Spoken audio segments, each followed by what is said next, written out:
আজ নিজের হাতে বানিয়ে নিলাম মালটার জেলি, আর এটা দিয়ে আমরা সকালের নাস্তাও খেয়েছি। এই জ্যাম দিয়ে ব্রেডের সাথে খুবই মজা হয়েছে। সত্যি বলতে কি খুবই অসাধারণ টেস্ট। আমরা বাজার থেকে যে জ্যামটা কিনে খাই এটার মধ্যে অরিজিনাল কোনো মালটা বা ফ্লেভার কোনোটাই আমরা পাই না, শুধু কেমিক্যাল ছাড়া। তো আজকে আপনাদের জন্য কেমিক্যাল ছাড়া আমরা বাসায় কীভাবে সহজভাবে তৈরি করে নিয়ে জ্যাম খেতে পারবো এবং বাচ্চাদের খাওয়াতে পারবো সেই রেসিপি নিয়ে হাজির হলাম। আসসালামু আলাইকুম everyone, welcome back to my channel. আজকের রেসিপি হলো মালটার জ্যাম। তো এটার জন্য আমি নিয়েছি মালটা, এখানে 5টা মালটা আমি নিয়ে ধুয়ে পরিষ্কার করে পানি ঝরিয়ে নিয়েছি। এবার এটাকে পিস পিস করে কেটে নিব। এই জ্যামটা সাধারণ কিনা জ্যাম থেকে অনেক ফ্লেভারফুল, অনেক মজাদার এবং হেলদি একটি খাবার। তো এবার এই মালটাকে আমি পিস পিস করে কেটে নিচ্ছি। আপনারা চাইলে খোসাটা চুলেও আপনারা ব্লেন্ড করতে পারবেন। তো আমি কিছু সহজ উপকরণ দেখিয়ে দেব আজকে আপনাদের।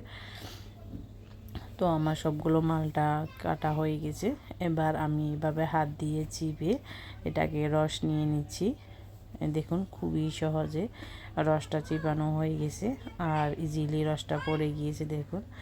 আর আরেকটা পদ্ধতি হলো এভাবে চাকনি থেকে ছেঁকে আপনারা একটু আলতো হাতে এটাকে চেপে রসটা বের করতে পারবেন।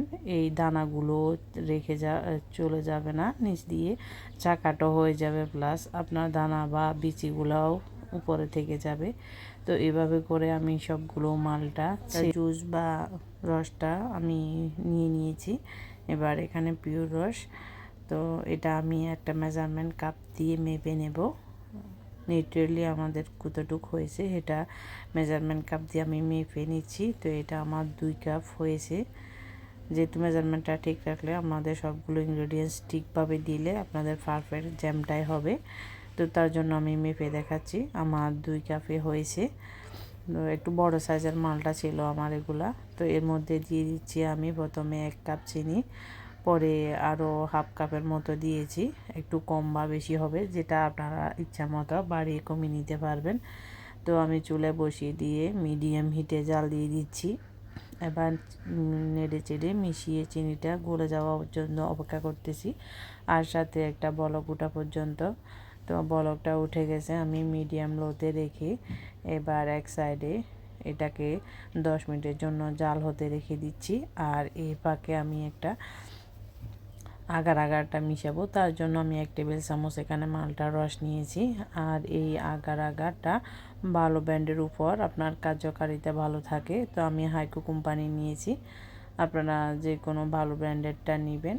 আর এই আগারটার পরিমাণটা একেবারে বেশি দিবেন না, তাহলে পুডিংয়ের মতো হয়ে যাবে। তো তার জন্য আমি উঁচু করে 1 চা চামচ দিয়েছি।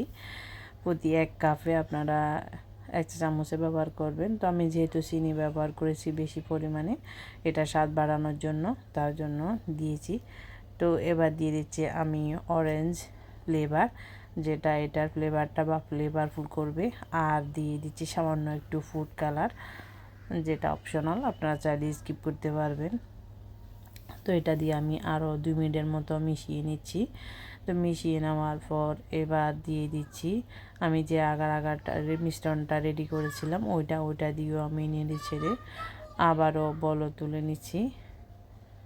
তো এভাবে 2 থেকে 3 মিনিট জাল দেওয়ার পর এবার কিছুটা এটা আটালো হয়ে যাবে।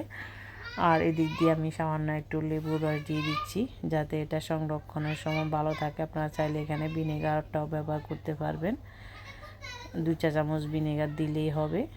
তো আমি লেবুর রসটা দিয়ে দিচ্ছি, দিয়ে আমি নেড়ে চেড়ে চুলাটা অফ করে দিচ্ছি। আর এটাকে কিছুটা ঠান্ডা হতে দিচ্ছি, যেহেতু এটা ঠান্ডা হতে হতে জমে যাবে। তাই আমি একটা কাচের পরিষ্কার বয়াম আগের থেকে ধুয়ে পরিষ্কার করে শুকিয়ে নিয়েছিলাম। তো এর মধ্যে আমি কিছুটা গরম থাকা অবস্থায় ঢেলে নিচ্ছি সেট হওয়ার জন্য, যেটা এটা ঠান্ডা হতে হতে সেট হয়ে যাবে তাই। তো আমার এই জেলেটা কিন্তু বেশি একটা ঘনত্ব হবে না, আবার বেশি একবার পাতলা হবে না, সাধারণত জ্যামের মতোই হবে। তো আমি এটার জন্য সারা রাতের জন্য রেখে দিচ্ছি। পরের দিন সকালে এই দেখিয়ে দিচ্ছি আপনাদের, এটা একদম জমে শক্ত হয়ে যায় না, কিছুটা ঘনত্ব আর কিছুটা লিকুইডের মতো রয়েছে। এবার আমি একটা ব্রেডের স্লাইসের উপর দিয়ে আপনার দেখিয়ে দিচ্ছি আমার এই জেলিটা পারফেক্ট হয়েছে। আশা করি আপনাদের ভালো লাগবে। ভালো লাগলে চ্যানেলটি সাবস্ক্রাইব করে দিবেন, লাইক এবং শেয়ার করবেন ফ্রেন্ডস এবং ফ্যামিলির সাথে। আর বেল আইকনটি অন করে রাখবেন আমার ভিডিও নোটিফিকেশন সবার আগে পাওয়ার জন্য। তো যদি কোথাও একটু ভালো লাগে চ্যানেলটি সাবস্ক্রাইব করে বেশি বেশি করে শেয়ার করে দিবেন। তো খুবই মজা হয়েছে, বাসায় একবার ট্রাই করে দেখবেন। দেখা হবে নতুন এপিসোডে। ভালো থাকুন, সুস্থ থাকুন, আল্লাহ হাফেজ।